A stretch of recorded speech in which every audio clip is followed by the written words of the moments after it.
Dobar dan svima, gledate video kanal Numizmatika.net, ja sam Zlatko Viščević, možete nas pratiti na YouTubeu, Facebooku, Twitteru, Instagramu i na TikToku. Današnja jedna tema dana, vrlo kratko, tiče se kupovine, odnosno nabavke numizmatike. Koliko vidim, ima dosta u Hrvatskoj mladih novih numizmatičara, ljudi koji su tek od prošle godine u numizmatici. Znači, znamo kako se razvijala situacija sa kovanicama od 25 kuna, pa odlazak kune, dolazak evra. Tu se pojavilo velik broj novih ljudi koji su počeli skupljati, koji su počeli kupovati numizmatiku.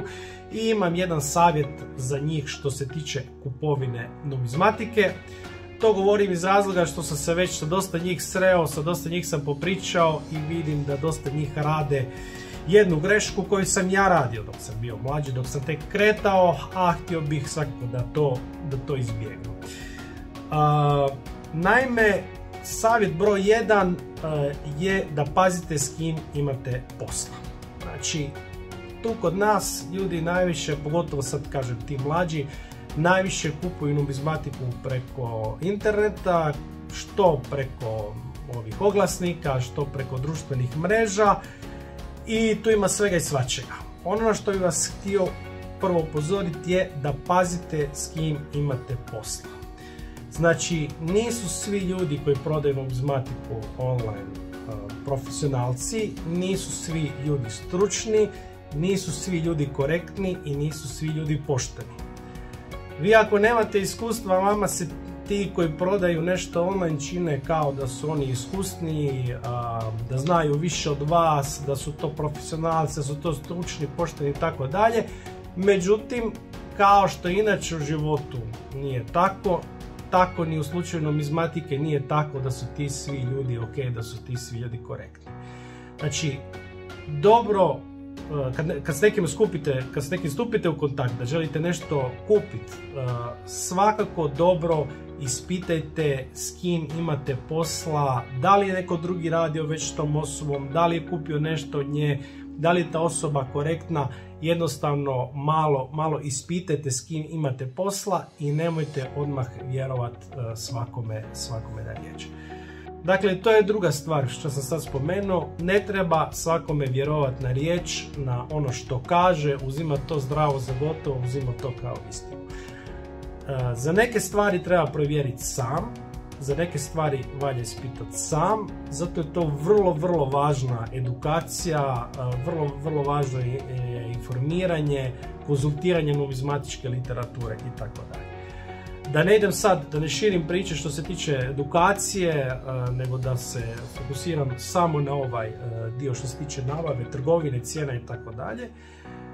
Ja vam svakako savjetujem prilikom svake kupovine ili prije svake kupovine da provjerite na internetu na više mjesta po kojoj cijeni se nešto prodaje. Naravno, vi sad ako odete na neki oglasnik, vi ćete vidjeti svakakve cijene. No, ono što tu dosta pomaže je ako ste u Hrvatskoj, recimo odete na aukcije HR i tamo označite prodani predmeti. Znači da vidite po kojoj cijeni je nešto prodano. Tu može biti da se razumijemo namještanja tih prodaja, ne? Međutim, ukoliko pogledate, ne znam, 10-20 oglasa, nekako ćete doći do zaključka po kojoj se cijeni otprilike nešto prodaje. Znači, maknete one ekstreme, znači najviše cijene, najniže cijene i izvučete neku sredinu, neki prosjek. Druga stvar je isto preporuka, slična stvar, da odete na eBay, ali ne eBay ono gdje svi oglašavaju cijene na buy it now, koliko zapravo traže za neki predmet, nego da pogledate pod sold items. Kad pogledate pod sold items vidjet ćete prodane predmete i tu onda možete izvlačiti zaključke za koliko je nešto prodano. I treća stanica je 6-bit Coin Archives, tu možete vidjeti aukcijske rezultate, doduše nema baš za sve predmete, nema sve aukcije, ali zapravo ima jako puno toga. Tu inače možete pogledati aukcijske rezultate za malo bolji materijal, ne za malo jače stvari. Korisna je stranica, ništa ne košta, besplatna je, a možete provjeriti za koje cijene je nešto prodano na više aukcija, što je dosta korisna stvar. Postoje još i stranice kao što su Coin Archives i AC Search, međutim one se plaćaju, one su baš za profesionalce. Možete se pretplatiti na njih, ali pretplate su tu dosta skupe, tako da ako ste već dublje ušli u numizmatiku i kupujete ozbiljnije stvari, onda se možete pretplatiti recimo na te stranice. Ja sam pretplaćen na AC Search, nije da ih reklamiram, ali recimo oni su neki ok odnos cijene i kvalitete rezultata. I pod zadnje, savjet koji inače vrijedi u životu, a to je da 2 puta razmislite prije nego što nešto kupite. Znači, nemojte odmah kupovati na prvu, onako impulzivno, ajme sad to trebam, divno, krasno, to je u ponudi, daj odmah, evo, bez razmišljanja, nego 2 puta razmislite kad nešto kupujete, pogotovo ako se radi o većim ciframa, jednostavno prespavajte i drugi dan odlučite da li nešto kupiti ili ne. Zato što se ponekad jedan dan nešto čini kao super prilika, kao odlična stvar, međutim nakon što prikupite malo više informacija, nakon što malo više razmislite, prespavate, progruntate, onda vidite da možda to i nije tako dobra prilika kao što se čini. Znači to su neke stvari, neke osnovni savjeti koje bih ja preporučio svima prije nego što se odluče na kupnju, da prate ove 3 stvari. Znači prva stvar da paze s kim imaju posla, druga stvar da ne vjeruju baš sve na riječ, nego da neke stvari provjere sami, osobito na ovim stranicama koje sam spomenuo. I treća stvar da 2 puta razmisle prije nego što nešto kupe, da malo stanu na loptu prije nego što potroše svoje novce.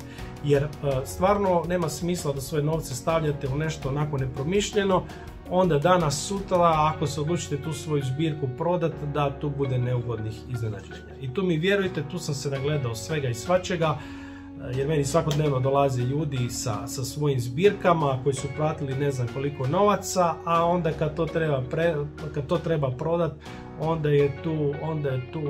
bude svakakvih priča, i šokova, i plača, i užasa, i nerviranja, i evo jednostavno da izbjegnete takve situacije, poslušajte ove savjete, ovo što sam vam preporučio u ovom videu. Hvala vam na pažnji, ukoliko imate bilo kakav komentar vezano za ovaj video, kanal, ostavite ga dolje u komentarima i vidimo se u sljedećem videu.